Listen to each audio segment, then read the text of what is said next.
بہرحال آج ہم بات کریں گے سورہ ضحیٰ پہ انشاءاللہ کہ بہت سے لوگ ظاہر ہے ڈپریشن سے گزر رہے ہیں. ٹیسٹ اور ٹرائلز ہمیں بڑے کویشچنز آتے ہیں, مختلف پرابلمز ہیں لوگوں کے. کسی کا انمپلائمنٹ ایشو ہے, کسی کو اولاد کا ایشو ہے, کسی کو کوئی اسپاؤس سے ایشو ہے, کسی کی شادی نہیں ہو رہی وغیرہ وغیرہ. بہت سے ٹیسٹ ٹرائلز انسان کی زندگی میں ہوتے ہیں. تو سورہ ضحیٰ میں سمجھتا ہوں کہ ڈپریشن کا علاج ہے.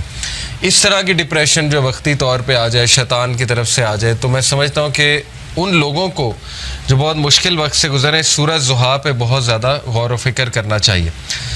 تو سورہ ضحیٰ سب سے پہلی بات مکہ میں ریویل ہوئی. اس کا تھوڑا سا بیک گراؤنڈ بتا دیتا ہوں. میں چاہوں گا آپ لوگ اس کو پڑھیں بھی تفسیر کے ساتھ. بیک گراؤنڈ اس کا یہ ہے کہ صحابی بلکہ امام احمد بن حنبل جو ہیں وہ روایت کرتے ہیں کہ اس کا بیک گراؤنڈ یہ ہے کہ رسول اللہ صلی اللہ علیہ وسلم he became ill so he did not stand for prayer for a night or two. Then a woman came and said, "Oh Muhammad, I think that your devil has finally left you." اللہ معاف کرے. یعنی اس طرح کے تلخ الفاظ رسول اللہ صلی اللہ علیہ وسلم کو سننے پڑتے تھے کہ رسول اللہ صلی اللہ علیہ وسلم ایک دن بیمار تھے رات کے لیے. یہ اب امام احمد بن حنبل نے ریکارڈ کیا ہے, تفسیر ابن کثیر سے میں کوٹ کر رہا ہوں. تو لیکن یہ کہ ایک خاتون آئی, اس نے کہا جی کہ لگتا ہے تمہارے شیطان نے تمہیں فورسیک کر دیا, نعوذ باللہ. یعنی اس کا ماننا یہ تھا نا کہ قرآن شیطان کی طرف سے شاید اور اسی نے فورسیک کر دی. تو پھر اللہ نے یہ صورت ریویل کی. دوسرا بخاری, مسلم, ترمذی, نسائی, ان میں بھی یہ ریکارڈ کی گئی ہے حدیث, اور یہی ہے ان سب کا ویو کہ یہ اس موقع پہ ریویل ہوئی جب اللہ کے نبی صلی اللہ علیہ وسلم بہت غمگین تھے. اور اللہ کے نبی کو یہ لگ رہا تھا کہ یعنی لوگ کہہ رہے تھے نا کہ اللہ نے تمہیں فورسیک کر دیا, بلکہ یہاں تک کہ اللہ تم سے ہیٹ کرتا ہے, یہاں تک بھی ظاہر ہے کہ لوگوں نے کہا. تو بہرحال آئیڈولیٹرز جو تھے مشرکین, انہوں نے بھی یہی کہا کہ لگتا ہے محمد کا جو اللہ ہے, جو خدا ہے, اس نے محمد کو نعوذ باللہ نگیٹ کر دیا ہے, یا محمد کو جو ہے وہ چھوڑ دیا ہے. تو یہی ہے شروع کے الفاظ سورہ ضحیٰ کے. پڑھتے ہیں اعوذ باللہ من الشیطان الرجیم, بسم اللہ الرحمن الرحیم.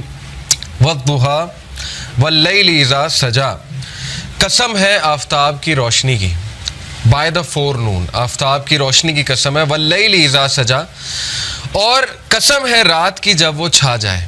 واللیل اذا سجا سے مراد ہے by the night when it darkness.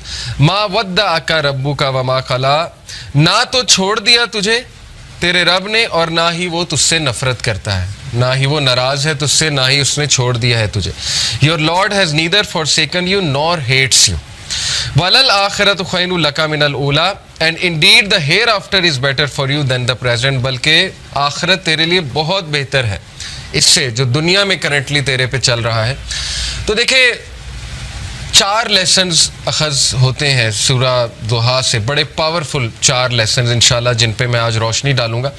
سب سے پہلے یہ پہلی 4-5 آیتیں سامنے رکھتے ہیں اور پہلے لیسن کو ہم سامنے رکھتے ہیں. سب سے پہلا لیسن یہ ہے کہ ایون رسول اللہ صلی اللہ علیہ وسلم غمگین ہوتے تھے, ٹھیک ہے نا. تو it's okay to be sad. ہر انسان کی زندگی میں کچھ نہ کچھ ایسا ہے کہ اسے غم آئیں گے, اور یہ اللہ نے لائف کی نیچر بھی یہی بتائی کہ الذی خلق الموت والحیات لیبلوکم ایکم احسن عملا, کہ میں دیکھوں گا تم میں سے بہترین عمل والا کون ہے. تو اللہ کے نبی صلی اللہ علیہ وسلم وہ اتنے غم کی حالت میں تھے کہ اللہ تعالیٰ نے باقاعدہ گارنٹی دی کہ نہیں آپ کو فورسیک نہیں کیا اللہ تعالیٰ نے, کیونکہ ظاہر ہے وہی بھی رک گئی تھی کچھ عرصے تک. تو حضرت جبرائیل کو مس کیا کرتے تھے اللہ کے نبی, پھر وہ روحانیت کو مس کیا کرتے تھے. تو ظاہر ہے اللہ سے اب کوئی رابطہ ڈائریکٹ نہیں ہے, پہلے حضرت جبرائیل آیا کرتے تھے. تو سوچیں کہ کتنا وہ ٹف ٹائم ہوگا ہمارے نبی پہ. تو سب سے پہلا لیسن یہ کہ ایون پروفٹ صلی اللہ علیہ وسلم واز سیڈ, ٹھیک ہے, it's okay to be sad. دوسری بات یہ جو ان چند آیات سے ثابت ہو رہی ہے کہ there is light, we are reminded کہ روشنی ہوگی, رات ہوگی, لیکن رات کے اندھیرے کے بعد آپ دیکھیں روشنی چھا جاتی ہے. تو اللہ نے اسی لیے سٹارٹ ہی اسی سے کیا, والضحیٰ, کہ میں قسم کھاتا ہوں آفتاب کی روشنی کی. یعنی there is always hope, there will always be a new day, اور time will come and go, وقت آئے گا, برا ٹل جائے گا, پھر کچھ اللہ کی طرف سے راحت آ جائے گی. تو this is how things happen. Life کی نیچر اللہ تعالیٰ بتا رہا ہے کہ یس اندھیرا بھی چھا جاتا ہے اور وہ پورا کا پورا چھا جاتا ہے, لیکن کبھی بھی اندھیرا پورا کا پورا نہیں رہتا ہے, صبح ہوتی ہی ہوتی ہے. تو تو اسی لیے اللہ نے سٹارٹ ہی والضحیٰ سے کیا، واللیل اذا سجا، اور جب رات کا اندھیرا چھا جائے، ما ودعک ربک وما قلی۔ یہاں سے یہ بھی ثابت ہوتا ہے کہ ضحیٰ پریئر جو ہوتی ہے، جسے ہم چاشت کی نماز بھی کہتے ہیں نا، 2 رکعت نفل، تو اس کے بارے میں ایک حدیث سنا دیتا ہوں۔ اللہ کے نبی صلی اللہ علیہ وسلم نے فرمایا، as each morning comes every one of you must give charity for every limb of their body. جب بھی صبح کا وقت ہو تو تمہارے ہر جو اعضاء ہے اس کو صدقہ کرنا چاہیے۔ سینگ سبحان اللہ is an act of charity, saying الحمدللہ is an act of charity, saying لا الہ الا اللہ is an act of charity, and saying اللہ اکبر is an act of charity. یہ بڑے پاورفل اذکار ہیں، یاد رکھیں۔ سبحان اللہ، الحمدللہ، لا الہ الا اللہ، اللہ اکبر، اس کو ہمارے معاشرے میں ظاہر ہے چوتھا کلمہ بھی کہتے ہیں۔ بہرحال تو یہ ایک حدیث میں بھی آتا ہے کہ یہ جو اذکار ہے نا، یہ دجال جب آئے گا تو اس کے دور میں مومن کی خوراک ہوگی، جب فیمن کا دور ہوگا تو یہ مومن کی خوراک ہے یہ ذکر۔ تو بہرحال یہ اللہ کے نبی نے کہا یہ سارے الفاظ چیریٹی ہیں۔ commanding people to do good is an act of charity and forbidding evil is an act of charity. To pray 2 units at the time of duha suffices all of this charity. اللہ کے نبی نے کہا جو بھی 2 رکعت چاش کی نماز پڑھ لیتا ہے وہ ان ساری چیریٹیز کو اوور کم کر لیتے ہیں، یعنی اس کی وہ اس دن کی چیریٹی ہو جاتی ہے۔ یہ جتنی بھی چیریٹیز اللہ کے نبی نے بتائیں، تو یہ ہے چاش کی نماز کا جو ریوارڈ۔ چاش کی نماز جو ہے وہ سورج جب رائز ہو جاتا ہے تو اس سے لے کر ظہر کی نماز سے تھوڑا سا پہلے تک، آپ کہہ لیں آج کل 11 بجے تک پڑھ سکتے ہیں، 11 سوا 11 تک غالباً، یا اس سے تھوڑا سا پہلے۔ آپ نے دیکھا ہوگا تبلیغی جماعت لے جاتی تو وہ یہ عادت ڈالتی۔ ابابیل کی نماز بھی آپ نے سنا ہوگا، چاش کی نماز، دوحہ کی نماز، یہ ساری۔ ہم بات کر رہے تھے لیسنز کی، تو لیسن یہ چند آیات سے یہ نکلا کہ ہر اندھیری رات کے بعد روشنی آنی ہے، کبھی بھی سچویشن سیم نہیں رہتی، تو مومن کو کبھی بھی ہوپ لیس نہیں ہونا چاہیے کسی بھی سچویشن کے بارے میں۔ ہوپ ہی ایک ایسی چیز ہے نا جو انسان کو زندہ رکھتی ہے، ہوپ ہی ایک ایسی چیز ہے جو انسان کو ہیلدی رکھتی ہے۔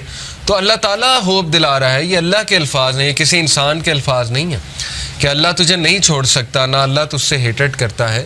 بس یہ اللہ کے کچھ طریقے ہوتے ہیں انسان کو ٹیسٹ کرنے کے لیے، انسان کو کچھ سکھانے کے لیے۔ اور پھر اللہ نے وعدہ کیا وَلَلْآخِرَةُ خَيْرٌ لَكَ مِنَ الْأُولَىٰ، کہ اے نبی یہ دنیا تو ہے ہی آپ کے لیے بہت بہتر، لیکن یہ کہ آخرت اس سے بھی بہتر ہوگی آپ کے لیے۔